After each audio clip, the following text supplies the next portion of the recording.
ಹೀಗೆ ನಿನ್ನ ಕಷ್ಟಗಳೆಲ್ಲವೂ ಪರಿಹಾರವಾದವು. ರಾಜಾಜ್ಞೆಯು ವ್ಯರ್ಥವಾಗಬಾರದೆಂದು ಕಡಿಸಿದ್ದ ಹಸ್ತಗಳೆರಡು ಮೊದಲಿನಂತೆ ಬಂದಿರುವುದು.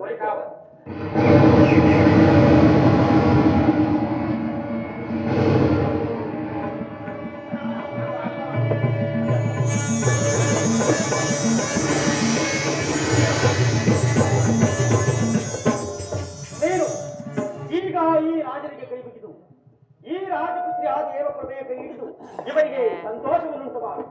ಅನಂತರ ನಾಳೆಯ ದಿನ ನಿಮ್ಮ ಮಾವನಾದ ನಿರೀಕ್ಷಕ್ಕೆ ಮನೆಗೆ ಹೋಗು. ಅಲ್ಲಿ ನಾನು ನಿನಗೆ ಮತ್ತೆ ಶಿಕ್ಷಣನಾಗಿ ನಿನ್ನನ್ನು ಎಲ್ಲರೆಂದು ಅಪರಾಧಿ ಎಂದು ಸ್ಪಷ್ಟಪಡಿಸುವೆನೋ.